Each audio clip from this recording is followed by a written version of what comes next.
Lecturer for this evening. I had to walk out of my office over to the next office to find the Reverend Macauley T. Marshall, PhD, who will be introduced in just a moment. But I just want to say welcome to United Theological Seminary of the Twin Cities, those of you who are here in person and those of you who are joining us online.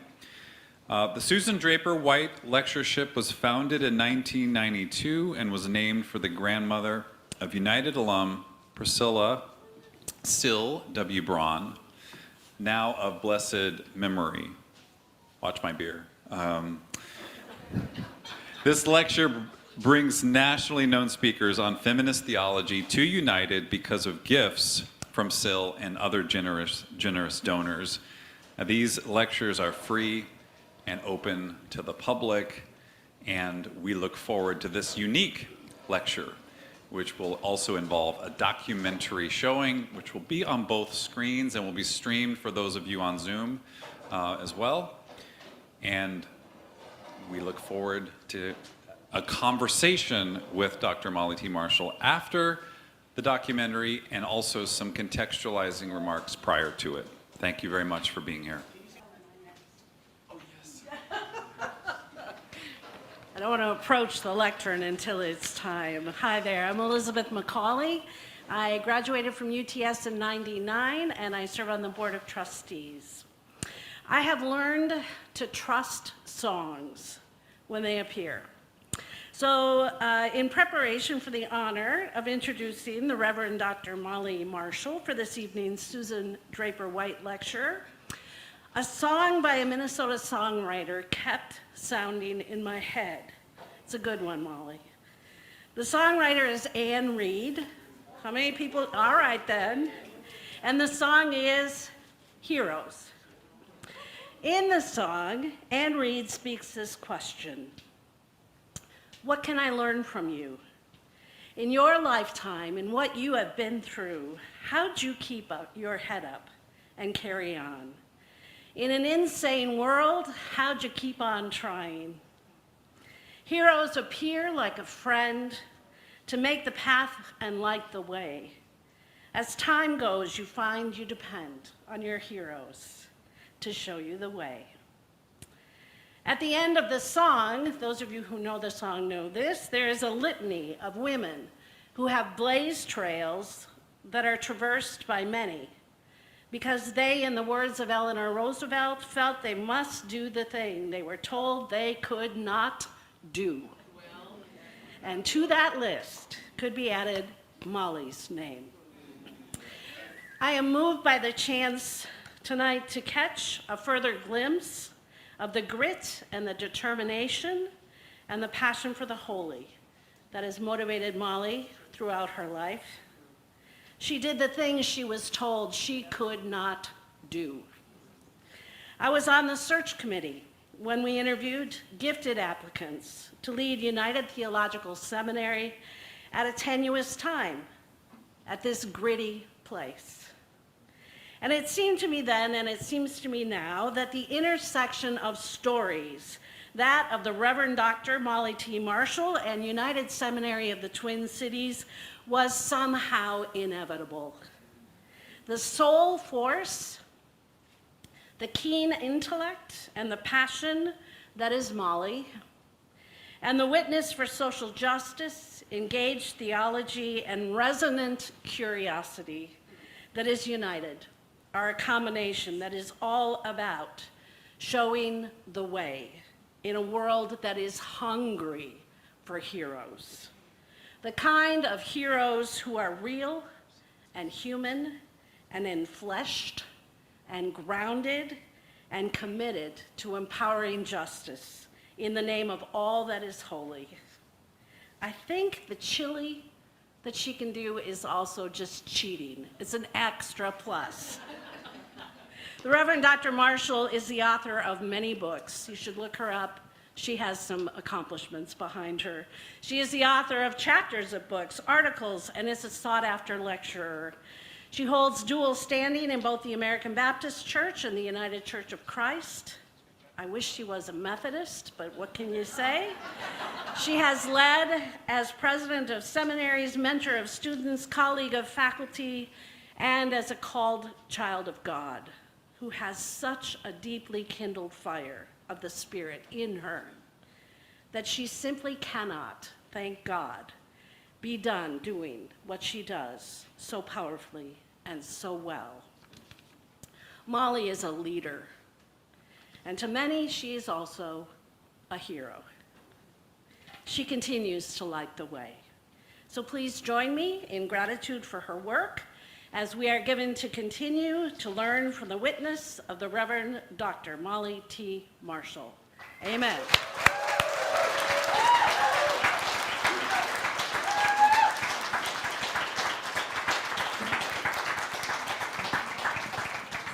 That's how they cheered when I left Southern. You'll see. How wonderful to have all of you here tonight. Thank you so much for coming. Online and in the room, there are representatives of each of the seminaries that I have served: Southern, Central, and United. This is a lovely thing to behold. And thank you, Elizabeth. My goodness. Nice to have friends on the board.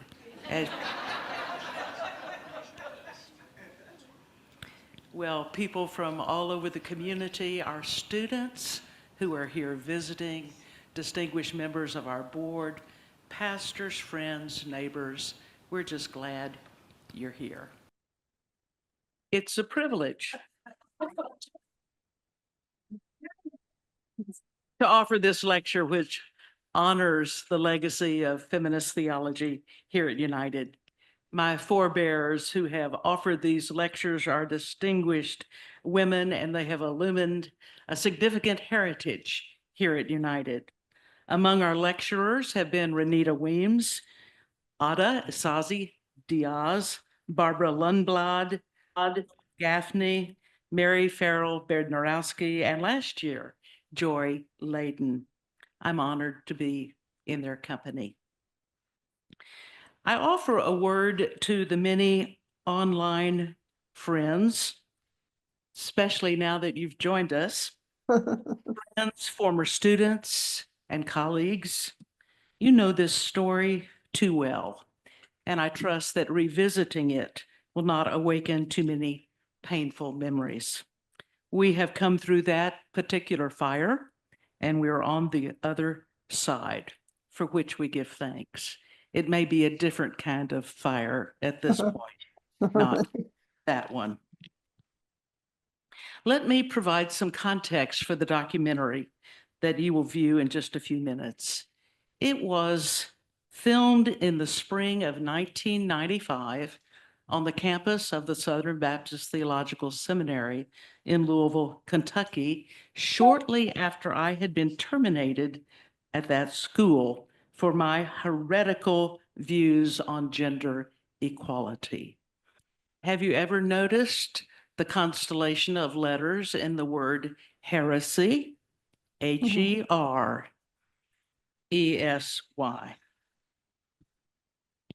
was a tenured professor, and I'd won the faculty teaching award just the year before. But I was a threat as I challenged the patriarchal symbol system. I grew up as a conservative Southern Baptist, feeling called to ministry at the age of 14, and was determined to get the best education that my tradition could offer. Thus, I went to Southern, the flagship seminary of the Southern Baptist Convention. I entered the MDiv program in the spring of 1973, which saw a wave of women entering theological education in the mainline schools. Only a trickle among my tribe. I had to talk my way into the School of Theology. The registrar automatically placed women either in the School of Church Music, if they could play, or in the School of Religious Education, not the School of Theology, which is why I went there to study theology. Now, you realize that this is still 20 years ahead of the Reimagining Conference in '93 here. So we're rolling it back. In the early and mid 1970s, we were just learning the names of Mary Daly and Letty Russell and Rosemary Radford Ruther, those architects, those early feminist scholars. Biblical scholars such as Elizabeth Schussler Fiorenza, Judith Plaskow, Will Gaffney, and our own Carolyn Pressler were yet to put their stamp on new hermeneutical approaches to reading scripture. After graduating with a Master of Divinity in 1975, I served a congregation in Little Rock as an associate minister. And while there, I felt a calling to the vocation of theological education. Why? Was it because I didn't want to do junior high lock-ins till Jesus comes? No. My theological definition of purgatory is a junior high lock-in. Why? Because I saw and experienced how women were treated in the church. I believed that theological education had to get better. It had to create space to encourage the leadership of women. And only then would churches fully, or begin more fully, to embrace their gifts. Although I was accepted at a couple of other schools, I returned to do my PhD at Southern because I had a calculus, a machination, if you please. I figured that the first woman that they hired in the School of Theology would have their scholarly hallmark, imprimatur, if you please. And my calculus proved true. I was hired shortly, 2 weeks after receiving my PhD, and I began teaching there in '83 as the first woman in the School of Theology in that venerable institution founded in 1859. Now, I brought some baggage as a fledgling professor, at least in the eyes of an institution caught in the crosshairs of a fundamentalist takeover. I was ordained. I had served as a pastor. I believed in inclusive language for humanity, even worse and more alarming, for God. And I was introducing feminist theology into the curriculum. Horrors. Actually, few of my male colleagues at Southern took feminist theology seriously. They called it lightweight, adjectival theology. They held only a slightly better perception of Black theology. This will tell you when that was. The rightward lurch in the Southern Baptist Convention paralleled the Reagan years with its own conservative resurgence.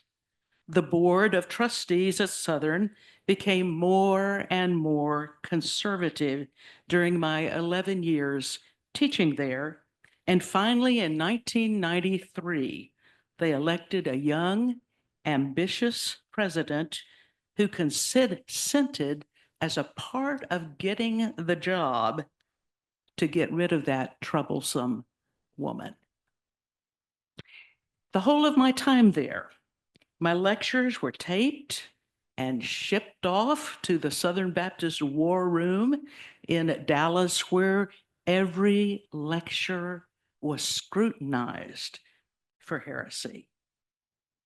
Some of my colleagues saw me as a lightning rod and kept their distance, while I sought to prove that I was an asset, not a liability, in forming students theologically and spiritually. And then to be told I was not trustworthy was an insulting blow. Yet, a scandalous providence preserved my vocation, and my life's work in theological education continues. Students were incensed by the board's action, as the documentary demonstrates. There was an exodus of progressive students and a few faculty, some less targeted, most less targeted than I. And the repercussions of my dismissal basically shifted the seminary even further to the right. And now it is a bastion of fundamentalist complementarian theology. I'm going to give you a little look behind the curtain before you see the documentary.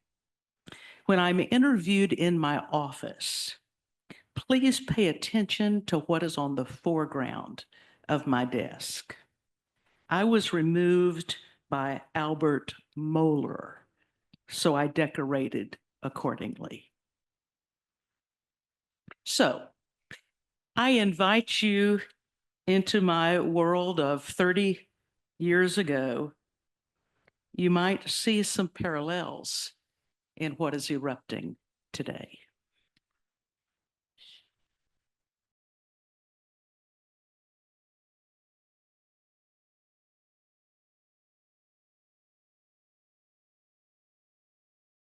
There's just another song or two and a little sobbing at graduation, and then it's done.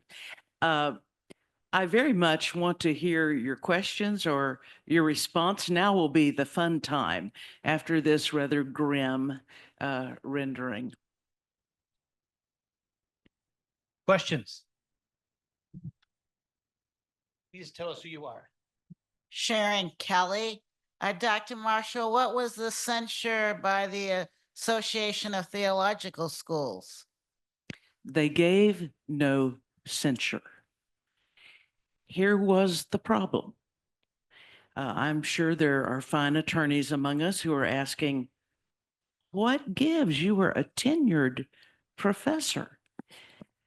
Well, there had been a case at Catholic University in Washington, D.C., in which the professor, Charlie Curran, who was fired from there, that school had a relationship to the Curia in Rome because his tenure was tied to a confessional statement.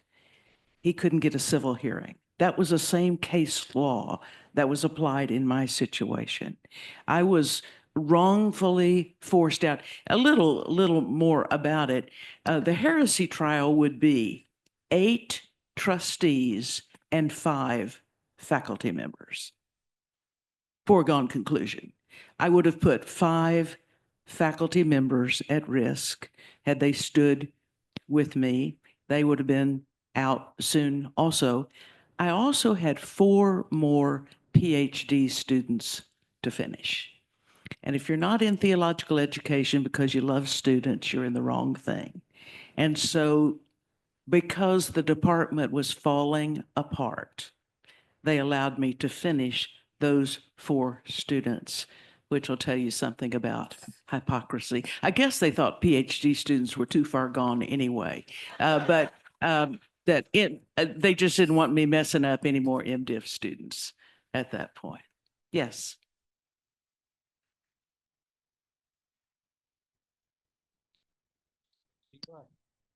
Carolyn Pressler. The parallels in the right wing takeover of the Southern Baptist in this documentary to what is happening in our nation today are blood chilling. And I just wonder if you could speak about the role of the confessing church in our time now, or what you see as our opportunities to resist such takeover. Well, that's well said, Dr. Pressler. There are chilling parallels. You know, it was a small minority of confessing churches during the time of Hitler. Not enough had enough to say. Some brave souls. I think now is the time for progressive Christian witness and progressive people of good faith in all traditions to speak clearly and, if need be, the kind of civil disobedience that will not succumb to what is clearly wrong. Someone asked me the other day, well, how is United going to respond? I said, we're going to keep doing what we do, or we would have betrayed our mission. And our board believes that to be the case, and our leadership here, we will continue to do what we feel called to do and bear witness as long as we can in good faith. This is from Erica Patterson online. I have concerns that this is happening here in the South, being a part of an alternative religion. What do you think would be the best mode of action to help others in my community stand up against these social struggles in the South?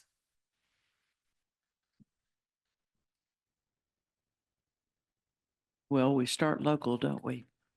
We do as much as we can to be at peace with those around us, but also to meet concrete needs on the social landscape, particularly where safety nets are being eviscerated.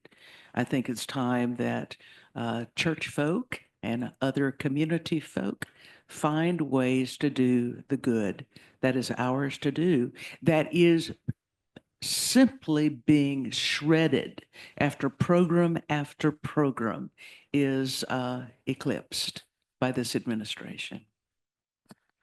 Yes. Hi, Dr. Marshall. My name's Kateri, and I'm so grateful to be a United student and an MDiv program here.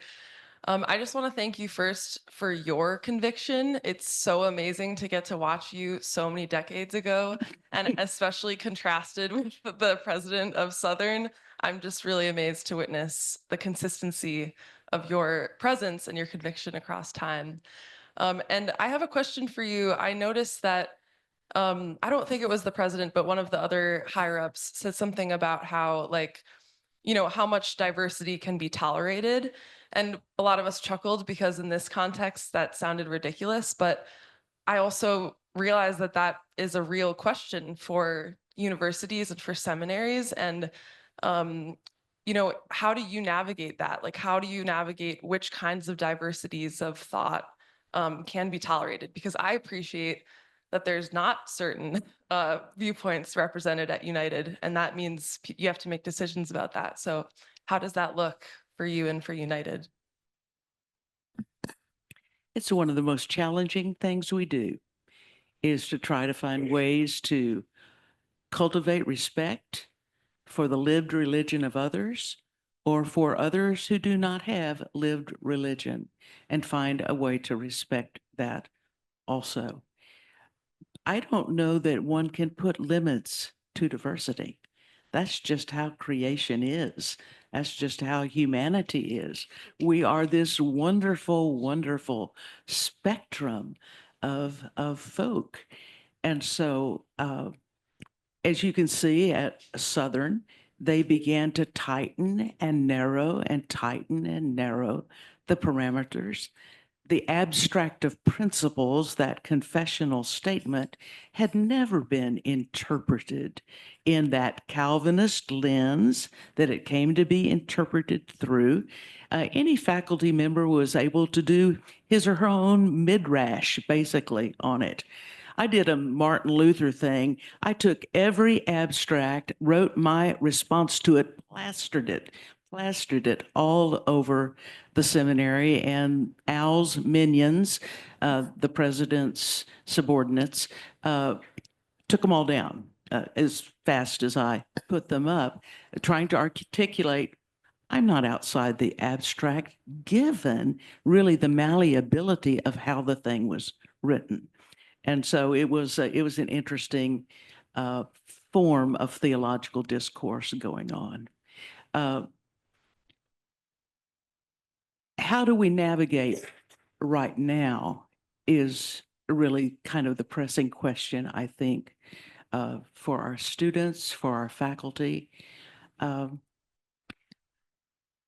Who we are theologically and who we are in terms of religious commitment compels us to be this embracing, inclusive community. We would be betraying the identity, the mission, the vision of this school if we did not find expansive welcome for all the diversity that comes our way. And we're grateful for it. Yeah, Rebecca. I'm curious about this moment, the ways in which sexism, homophobia, and sexual abuse seem to be particularly woven together. I was doing a little Googling about some of the folks that were in the film, and I'm curious if you might say a word about the Moeller was very part of the huge scandal around sexual abuse within the Southern Baptist Convention. I'm just curious, what's the epilogue in terms of the folks that we saw? At least it seemed at least Patterson was. Now I get to be smug. Thank you. So, Please do. I hope you saw the molars on the front of my desk. You know, one was a wooden one. It's a two-faced molar with a hole in the head, and the other is a big acrylic from a dental thing. Anyway, that was just for fun. Al Mohler was a never Trump person and became a major Trump supporter. Al Mohler has been implicated in sexual abuse scandals that transpired at Southern Seminary and has hidden behind. Paige Patterson, the curly head guy, was then president at Southwestern Seminary and basically got the boot there for mismanagement. And then all of this stuff came to light about his mistreatment of sexual abuse persons and the protecting of nefarious faculty and all. And then the architect of a lot of it, Judge Paul Pressler, died while under indictment after indictment for male sexual abuse. And so it's all part of a patriarchal pyramid of domination, as Letty Russell liked to call it long ago. But it's a sordid tale. But look at what's happening right now. Who is being elected? Whose sins, shall we say, are being papered over? What doesn't seem to matter any longer in terms of morale? It's a very similar kind of thing, which is the perniciousness of patriarchy.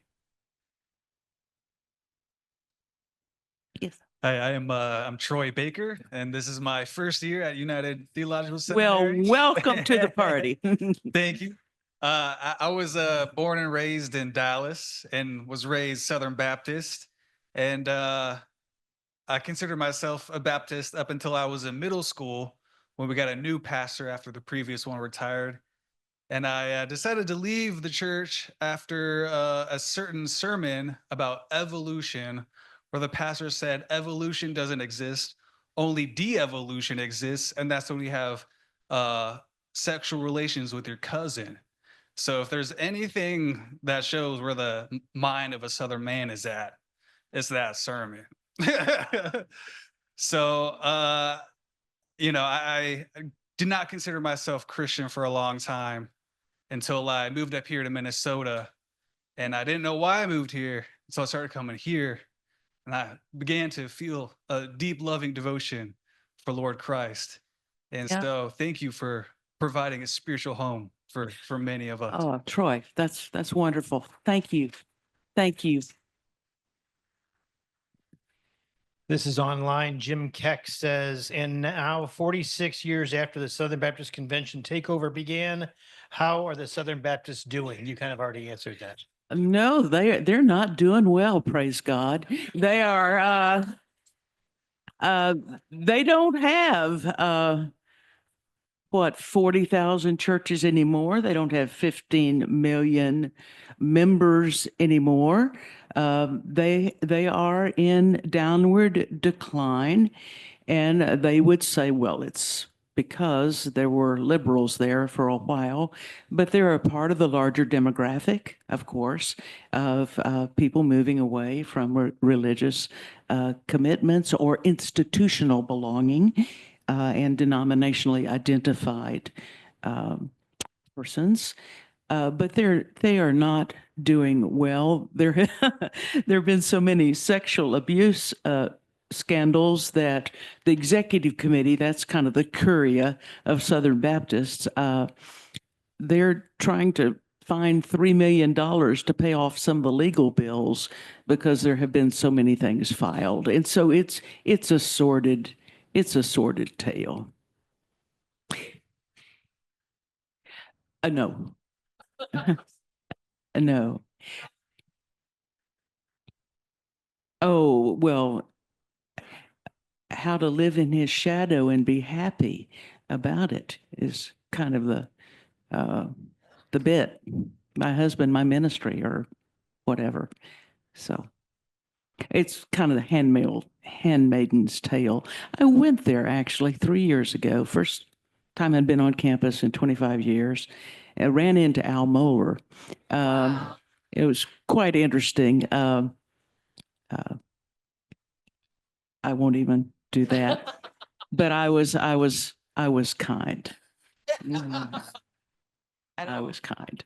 I don't know if I don't know if I have a question per se. Oh, I'm Tammy Spencer Helms, student here at United. And I think I just want to say thank you. I'm looking at the times in which we live and see extreme parallels. And I, for one, as a student at the university, feel honored to have such a weathered president who has seen these demons come and go. And I just, I guess the word I would ask is kind of for those of us who are seeking to be angelic troublemakers, much like yourself, what would be the word to us as we navigate what is bound to be waves of situations like this, as we're seeking to get degrees and to kind of lend our skills and our spirit to social transformation? Yeah. Well, find supportive folk and be deeply rooted and grounded in your faith. Learn to pray, learn to listen, learn to express your rage. This was a deeply wounding thing. It was a decade before I could sing the Southern Seminary hymn without weeping. When I left there and I went to a smaller school in Kansas City, smaller urban core school. And so it was my downward humility from the grandeur of Southern. You can tell it was a rich place, buildings built by, guess what? Slaves. A horrible slave holding heritage at Southern Seminary. Yes, another one. Good. Hi, I'm Audrey McCann, another MDiv student that you're ruining. Thank you for that. I was raised Southern Baptist in Texas, and I have seen a lot of this throughout my life. Something that I found interesting, kind of piecing together throughout the documentary. In '99, my mom was coerced to leave a Southern Baptist church because she dared to say that a pregnant teen should be a part of the youth group and suggest that a gay couple had a right to be in the pew. And people in the church were genuinely confused as to why my mom, who was very involved in the Sunday school, were asked to leave. And I don't see that happening nowadays. It seems like there's more of this enforced doctrine in Southern Baptist churches. And I feel like that goes against what the SBC says it's about. You know, it's about this like freedom of whatever however they define it. And so just from your decades of experience, kind of watching this transformation, what do you think led to, like, went from everybody is just here because we have this democratic idea of Christianity to now it's super enforced doctrine? You really cannot separate the history of evangelicalism from the mid-60s from political movement, and why I contextualized it in the Reagan years at the parallel of when some of this was beginning. And you know, that was a return to the beginning of the return to white supremacy. It was hyper-nationalism. It was this toxic brew of civil religion with some skewed nationalism. I can't believe I called out nationalism in '93. I'm proud that I did, my goodness. But it was on the horizon at that point. And of course, now it's on steroids compared to then, as more and more galvanizing power has been accrued. No, Baptists, when they're good Baptists, turn out like I did. Can we do 3 more, Molly? Dr. Marshall? Liberty of conscience, separation of church and state, priesthood of all believers, and biblical freedom, freedom to interpret. Those are the best tenets of what good Baptist identity is like. But those of my tribe were basically pushed and pushed and pushed, and we didn't have the votes actually to retain control of boards of trustees. And that's what happens. They began to nominate fundamentalists only, and the threat of women having leadership roles just put them over the edge. That to me is what is almost funny about it, how terribly fearful of women competent, just wanting to do our job and live out our vocation. And that's why it's rather ludicrous that it became such a politicized situation. I think we've got one more, and then we have 3 more, okay? I'll just be quick. We've got 5 minutes. My name's Jody Slaughter, and I was privileged to have Dr. Marshall as my theology professor in 1990. Graduated at Southern in 1991, and I mostly want to say thank you. I came here tonight to be reminded of perseverance as a female in ministry, and I want to thank you for answering your call over and over and over and empowering young 20-somethings and now old 60-somethings to answer God's call. And so however you can continue to empower us to persevere as all creation is called. Thank you. Thank you.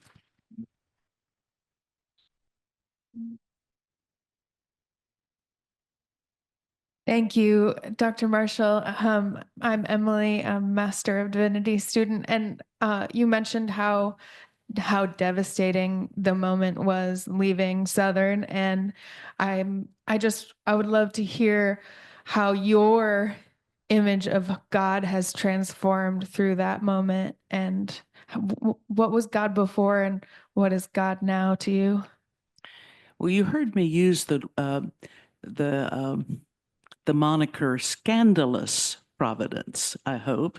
I learned that from one of my professors along the way, which I think providence is that very, very challenging doctrine, and one in retrospect can begin to piece some of it together. The fact that I got calls the same weekend that I was fired or forced out to other schools was a sign to me, okay, your vocation is not over. You can go and do something fresh. And like my calling to United, it's a similar story. When I first got to Kansas City, I heard a story from an indigenous man about two tribal peoples that had occupied the land where Central Seminary was. The Delawares, who always lamented the verdant valleys left behind in the east, and the Winnebagos, who erased in their tribal memory the fact that they had ever lived anywhere else. And I thought, I've got a choice. I can spend the next however many years I have in theological education lamenting what I have lost, or I can give myself to a new place, learn its ways, join its story, and be grateful for the preservation of vocation. And here's where the Benedictines have helped me. The Benedictines have these two additional vows to poverty, chastity, and obedience. They have stability and conversatio morum. Stability. You give yourself to a place. You give yourself to a people. Conversatio morum. I wanted you to know I know some Latin. I was once a theologian. It means continuous conversion of all ways of life, conversion of speech, conversion of habit. And so I thought, those vows will serve me well if I can live into those. And so that has been a part of a charism borrowed from the Benedictines that has helped sustain vocation for me. Thank you. And you've got kind of answered this. And yeah, pause for that. Thank you. Yeah.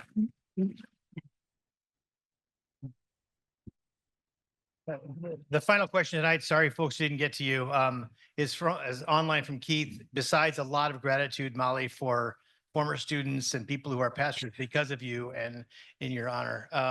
Keith asks, can you describe how transformational this amazing experience has been in your life and calling? And you kind of just did, but you can Yes, but I did not answer Emily's question about her, how my vision of God has shifted.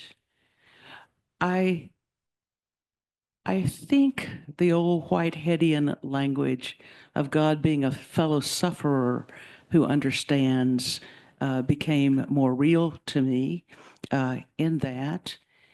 And also Augustine's notion that God is closer to us than we are to ourselves, even when not feeling but trusting the interiority of the reclaiming and restoring power of God. It took some while, it took a bit. I grieved mightily when I first got to Kansas City after leaving Louisville. I thought I'd be there forever, but it's the next epoch. And so you continue by God's grace. I think we have about exhausted the energies of everyone. Let me call on Mary Bednarowski, who will close us, please.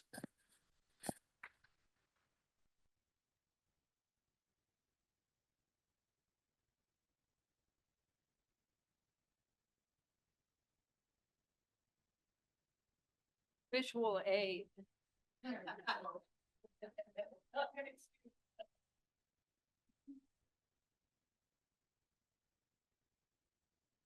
I watched this documentary yesterday and was astounded and overwhelmed by the suffering you experienced.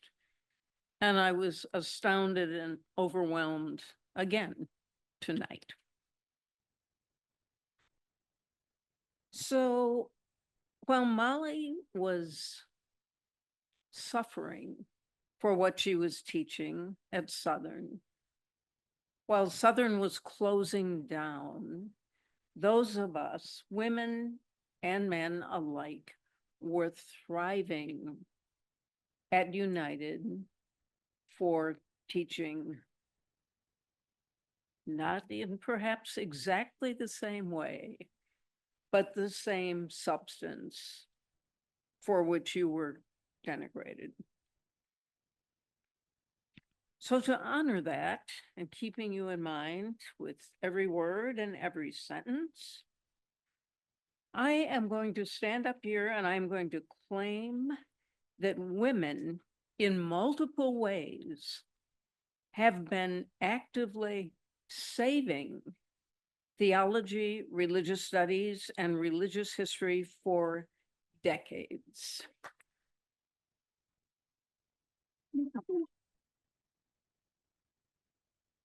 And by saving, I mean revitalizing, restoring intellectual integrity, fostering coherence with lived human experiences, and expanding recognition of the many, many arenas in which creative theologies, rituals, and practices are emerging, and making the whole enterprise of theological creativity and influence 1,000 times more interesting.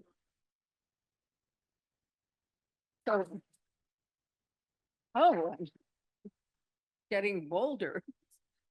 So I'm going to follow that statement, those statements, with 3 corollaries to that claim.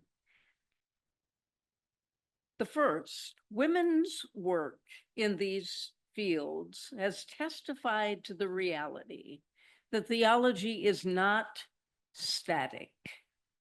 It is not rote. It is not catechetics. It is not settled. It is not finished. It is not coercive. It is not boring. It is the life-giving, ongoing, imaginative work of our bodies and spirits and of this community. It is risky work. Women are powerful teachers of these realities, but I repeat, it is risky work. Molly, teaching the Baptist fundamentalists about the nature of theology, which they did not seem to be aware of. And Elizabeth Johnson, instructing the Catholic bishops not so many years ago on what theology as a discipline, as I would say an art form, actually is. Number 2, women's theological work continues to demonstrate that there is always more to be discovered, more actors to be uncovered, more textual sources, more life-giving theological depths and complexities, more histories and communities, more contexts and rituals that previously had been invisible or silent or silenced. Number 3, women's theological work has for decades, eons, been opening up the reality that so many of the things we were taught to fear and that many still fear are in fact stimulants to the theological imagination. Questions, doubts, anger, rage even, dialogue with other traditions. That statement that Molly Marshall thinks the spirit of God might be found in other traditions. We take that for granted. And we are grateful for the experiences that have taught us that. Reverencing bodies, all bodies, as holy. The body leads the way, as our former much-loved colleague, Mary Potter, tells us in her new book about ritual liminality and imagination. All of these contribute to the theological enterprise, to our ever unfolding understandings of what God might mean or be.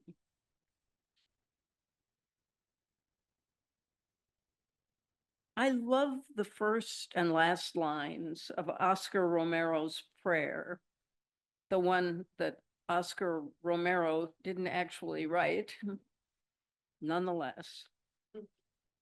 And I am not bothered by the fact that he is a non-woman. He is a martyr, and we'll give him credit for that.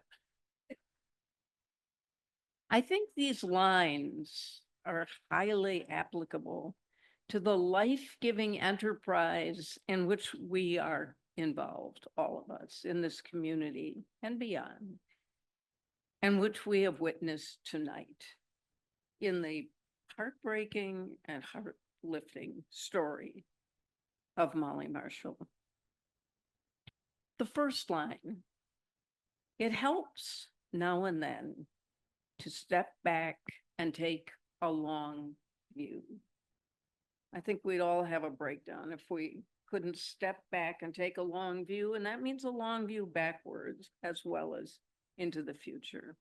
And the last line, we are prophets of a future that is not our own. I find that so immensely moving. We are prophets of a future that is not our own. So while we wait and act in hope as that future is unfolding, we have the dynamic spirit of UTS and the work and words of Molly Marshall to assure us that there will indeed be a future for the work we do. For my concluding sentence, I asked Molly if she would give me her own sentence, a sentence she had written that she lived within and continued to love. And this is what she said. God put me on this earth to love students and stir the theological pot. It is my life's work. And to that I say, amen.